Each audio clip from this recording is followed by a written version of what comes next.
buy this car. I mean, you're not going to get the V8 for its off-road capability. You could just have the diesel. And it's certainly not going to be for its on-road handling. Because even though it's got numerous chassis upgrades and of course that lovely supercharged V8, it still weighs nearly as much as a brand new BMW M5 at 2.6 tons. I mean, is it just for the noise it makes?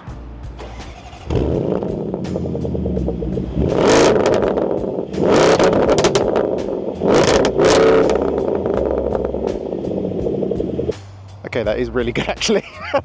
But to me at least, that doesn't really justify the near £100,000 price tag you'd have to pay for one of these. So what is it? Well, today we're going to find out. My name's Tom and you are watching Paragon Cars. Let's get into it.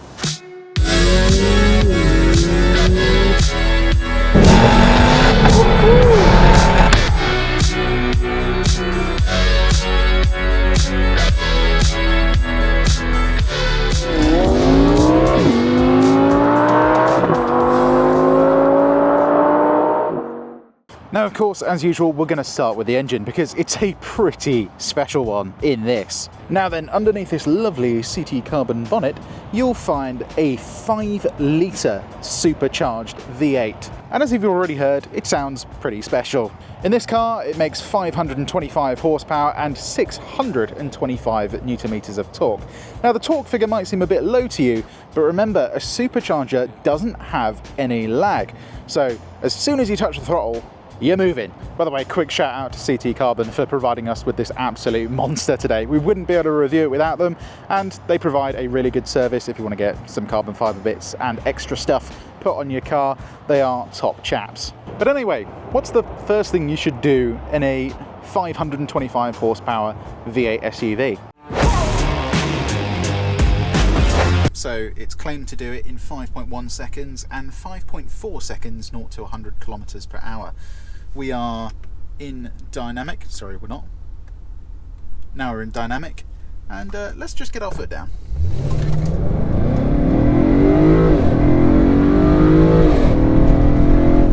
There's 60. Okay then, what did we do? Right. Oh, bang on the money. 5.1 seconds.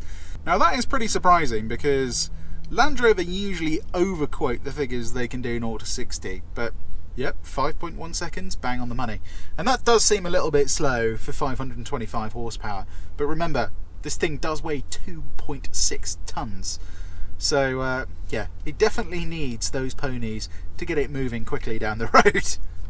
And remember, that was without any form of launch control or brake boosting, so if you brake boost it, it could probably go even faster. Now then, coming to the interior of the new Defender, the first thing you're probably going to notice are things like these exposed bolts and exposed material down here.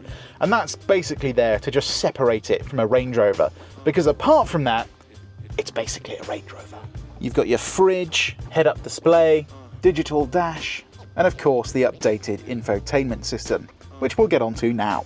Because whilst it certainly does look nice, and I mean the functionality of this thing is absolutely bonkers. Not only do you have 4x4 stuff like low traction launch, Wade sensing, like every possible bit of information you could ever need, you've got the regular car stuff like how to adjust your heated seats, the climate control, Apple CarPlay, a 360 camera where you can spin the car around, or you can actually look underneath the vehicle if you want to as well. But the main problem for me with this infotainment system is something that's been plaguing JLR products, well, since they were created.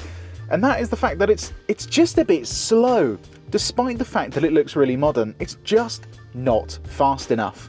Like, if you press one button, so if I just press the home button, it's okay, but the second you start playing around with stuff, pressing things quickly, it really starts to lag.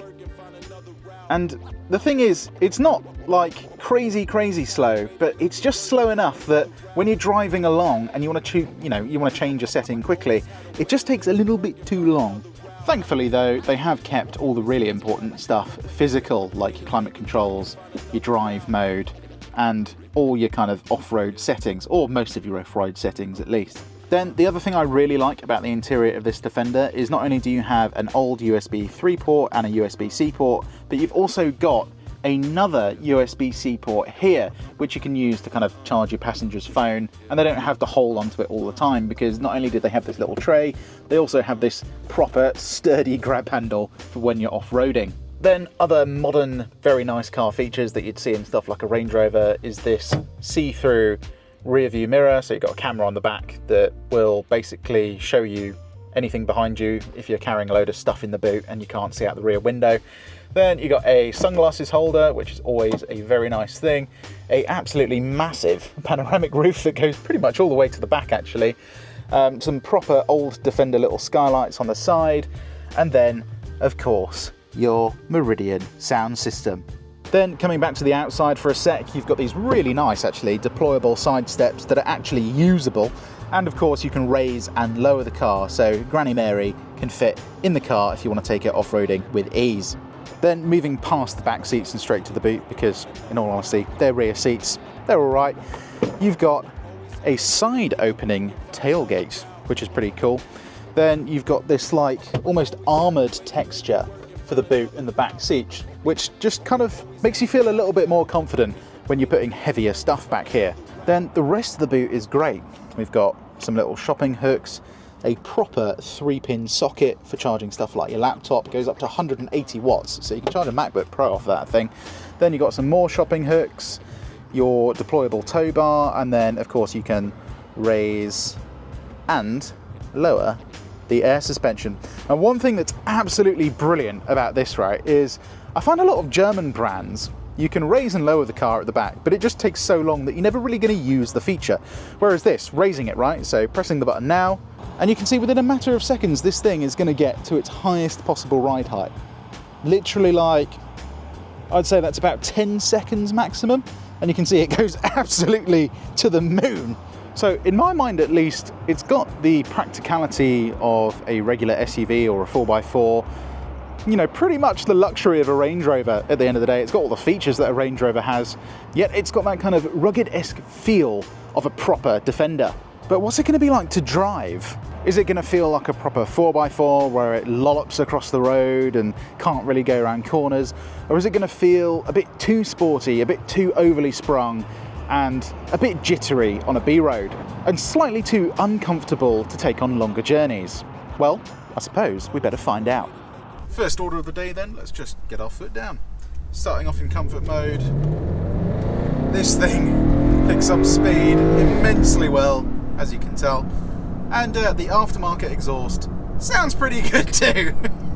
A little bit ostentatious, I might add, but it is a 5-litre V8. You may as well enjoy it whilst you can. You know, in 10 years time this thing might be an EV for all I know. But anyway, once you are on the motorway, it's pretty comfortable. Steering, yeah, it's alright. Wants to stay nice and straight, feels pretty electronic to me.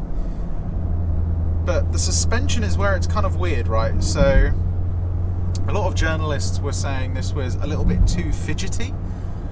For me, it's okay. The only thing I'm noticing is that there's quite a lot of body roll, and ultimately that's because they want it to be good at off-roading. But you do notice it even on quite flat surfaces like this, especially like a corner like this one, right? You come into it at only 60 miles an hour and you can feel the chassis moving. Now, a lot of people will actually get kind of scared of that. But you know, it's one of those things, I just don't think you can make a best of both worlds car when it comes to being able to go really like hardcore off-roading, but also do this kind of stuff on the motorway. But you do get all the mod cons like adaptive cruise control, which is a really good system in this actually. You've got lane assistance stuff as well, which just keeps you bang on the middle of the lane. It's an absolutely fantastic system.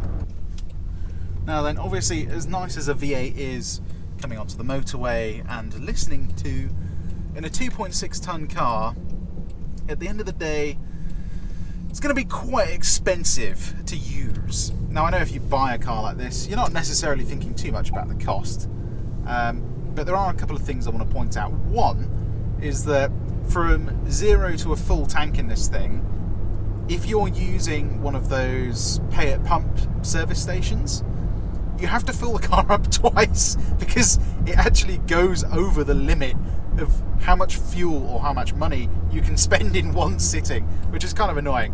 But most of the time you're going to be filling up from about a quarter of a tank. And if you are in this 90 litre fuel tank, that's going to cost you about £97, which is not too bad. But then you have to consider the fact this thing will only do about 22 miles per gallon on the combined cycle, which is not exactly ideal in the best of circumstances. That means you're only going to get just above 320-ish miles on 3/4 of a tank and just over 400 on a full tank, and that's if you're doing 22 mpg. Now we are going to test the fuel economy of this thing just a little bit today. So far we're averaging 18 mpg and we have literally just, we put our foot down once. Apart from that, we've been sitting from 50 to 60 miles per hour. But yeah, at the end of the day, you're not going to care too much about the fuel economy of this thing. You just kind of want to do enough miles that you're not having to stop at service stations every 20 minutes.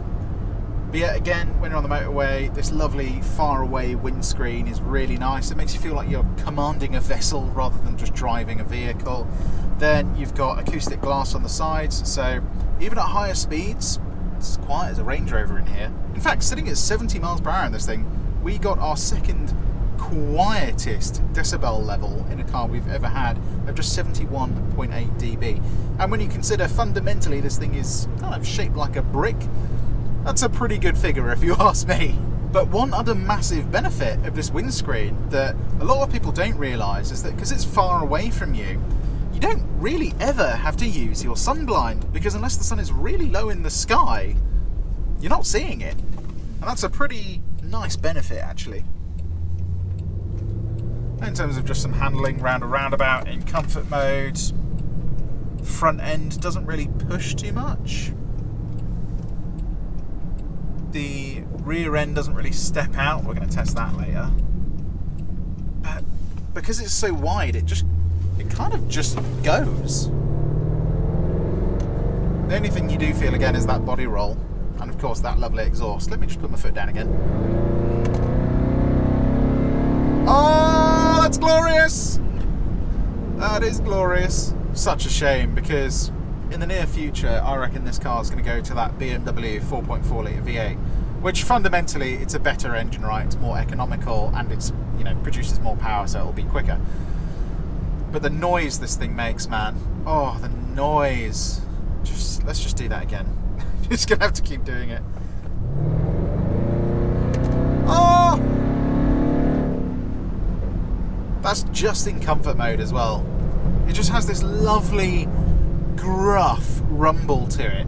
It's like there's some kind of sleepy, roaring lion that's stuck underneath the bonnet. It is just so gruff and visceral and animalistic. It awakens like this kind of primal thing inside of me when I put my foot down. It's so good. Oh, if I owned a car like this, I'd go through that 90 litre fuel tank in about 5 minutes. Right, that's our little motorway section done. So it's a pretty quiet car to travel in. And then MPG wise, yeah, it's about 18 miles per gallon. You can get around 24 if you drive at 60 miles an hour for quite an extended period of time. But yeah, if you're worried about fuel costs, it's not the car for you, I'm afraid.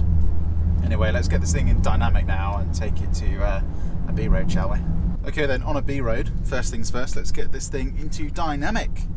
Use a little drive mode selected. Look how many drive modes we have. Utterly ridiculous, isn't it? But yeah, once you're in dynamic, the heads-up display will change. It now gives me a rev counter, and if I put the gearbox over into S, this is a ZF 8-speed gearbox, by the way, one of the best gearboxes ever made. Pull a shift, it will come up with some numbers telling me what gear I'm in. The exhaust will get very marginally louder, even though this is an aftermarket system. The steering will get heavier and a little bit more precise, and it does feel a little bit more precise actually. And the car will lower and stiffen its dampers, so you're just feeling a little bit more of the road through everything, your bum, the steering, and even your ears, kind of. Oh my god. Yep, that's a noise that doesn't get old. I'm going to need to change my pants after this review. This is amazing. Let's just slow down. It's one of those cars that you're not necessarily in it for the handling prowess. It's more for that, isn't it, really? Good lord, this would annoy a lot of people up north.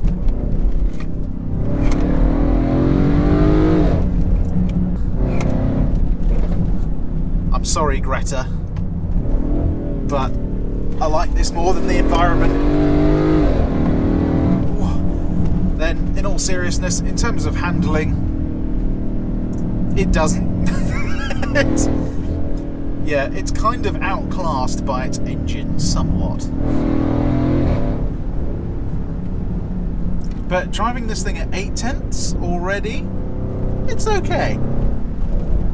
It's so-so. Let's just see what it's like with this little set of corners. Give it second. And you can feel the four-wheel drive system pulling you around. You don't want to do that too much, because you are kind of guessing where the car is somewhat. Then in terms of brakes, pretty good actually. They're big old calipers on this thing. Oh, but yeah, it's one of those cars you kind of just drive around at 8/10, one-handed, kind of like that, if you see what I mean. And, you know, using the gear stick down here to change gears. And maybe a cigar in this hand, actually. Maybe a cigar, yeah, that makes more sense to me. Oh, that exhaust. This cyclist is going to hate me. That is just orgasmic. There's no other word to describe it. Anyway, finishing up round town. In comfort mode, the steering's pretty precise. It's not too much guesswork going on. I usually find that you do have to do that sometimes with proper 4x4s. The only thing you do notice is that it is quite wide, so sometimes getting past cars like this can be a little bit of a problem. You know, you're kind of struggling to judge where the car is a bit. Even though it's a big square shape, yeah, it's still big at the end of the day. Thankfully though, you do have a quick access button for some cameras, which are actually pretty useful. If you're going through things like width restrictors, you can see like where your wheels are, and you can see underneath your vehicle. Plus you've got parking sensors on the side of the car as well, which it just makes it easier to drive. And the thing is, you do need them. Like, even an experienced driver will struggle to get through a 6x6 width restrictor in this thing. But suspension, journalists have said it feels quite fidgety around town. In all honesty though, for me, it feels fine. There's no complaints from me whatsoever. It just feels like a regular Range Rover, in all honesty. Like a Range Rover Sport is what it feels like. It doesn't feel really any different. So, I guess to answer that question from the intro, what is this car for? Well, I know you could be a pessimist and say it's just for the egotistical, but there is something about it that is just a little bit silly that makes it quite good fun. And the thing is, when you see a sign like this and you go, oh, do you know what, let me put this 2.6 ton ridiculous machine in dynamic, and you see the heads-up display change, and you've got a fast gearbox, and you put your foot down, it does just put a smile on your face. And the thing is, if you live out here or around farms, you can drive it like this on a road, and yet still it will climb mountains, it will do literally anything you need it to do on a farm as well. All while sounding like that. It's just silly. It's one of those cars that you don't really have to think about too much. It is, yeah, it just wants to have a laugh. It's that slightly bulbous bloke down the pub that always does something a bit stupid, like breaking a table after a few too many pints. And they are annoying sometimes, but they're also very, very fun, and most often not, the life of the party.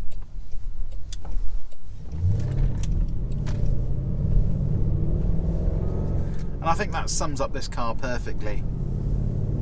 Anyway, as always, if you enjoy content like this, please give us a like, and why not subscribe, as not only can you see more content like this, it enables us to get more cars like this from places like CT Carbon to review. Anyway, there'll be a link for CT Carbon's website down in the description. You can check out all their cool stuff that they do, plus a link to our website as usual. So if you want to buy a car and then put some CT Carbon bits on it, you're perfectly welcome to.